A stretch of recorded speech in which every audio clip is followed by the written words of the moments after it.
Hello, thanks for watching my video. My name is Jeremy. I'm a PhD student here at Liberty. My planned area of research is in the area of indentured servitude and slavery, primarily in the South Carolina region, somewhere probably 1609 to the 1800s, just given the broad nature. And the focus is attempting to address the transition ultimately from indentured servitude to slavery and add at the interconnectivity of runaway and resistance as a theme within. The key search terms that I did were slavery, indentured servitude, South Carolina, of course. And I found several articles, but several dissertations, but two I'm going to focus on is one by Daniel Meters and a Sharon Solinger. Daniel's was fugitive slaves and indentured servants before 1800, and Sharon's was labored indentured servants in colonial Pennsylvania. So Dr. Meters, his primary sources were abundant. He focused a lot on newspapers, fugitive statues that were both in South Carolina and North Carolina, and also some in Virginia for that matter. He used slave narratives. He used planter diaries and sources, which were ultimately the slave owners and farmers who used the enslaved people.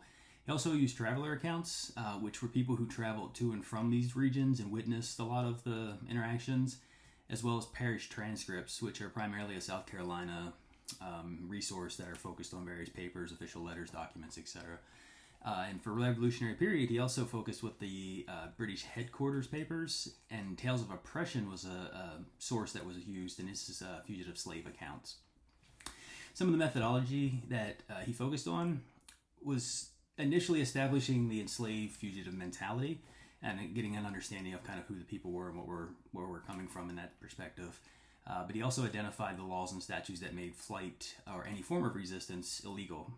He also focused on provide an understanding of enforcement and control, and he used this through various primary sources, trying to show or establish the various aspects of laws and militia and various other things that I'll mention here shortly. But he also addresses the harboring aspect of the outside to help the runaways, basically saying in the sense that the slaves were able to escape, but then how were they able to survive? And this is where the harboring piece comes in.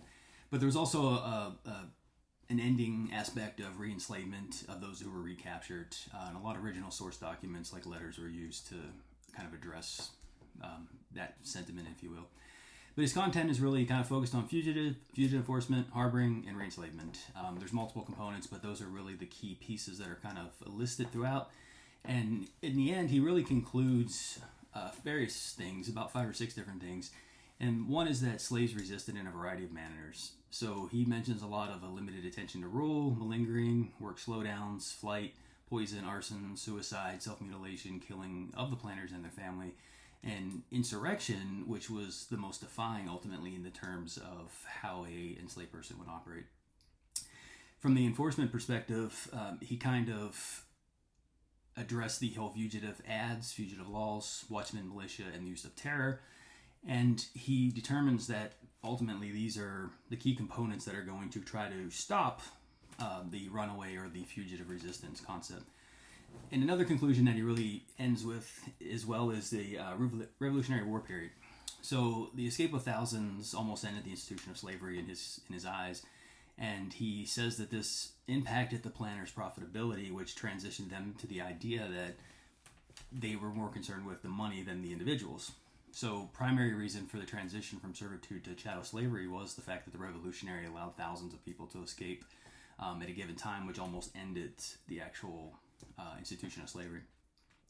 And of course, post-war, the North moved towards the end of slavery, and then the South pushed towards to increase their slavery, if you will. So these were kind of the conclusions or aspects that he led to, or that he ultimately would kind of come to a conclusion.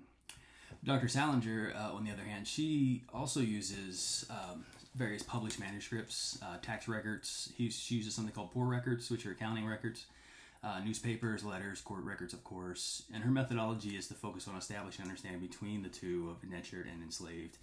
And she also addresses the rapid growth of the city and later the overflow of labor that happens in Philadelphia. And one of the bigger components of her aspect is that the 17th versus 18th century servitude and the varied outcomes.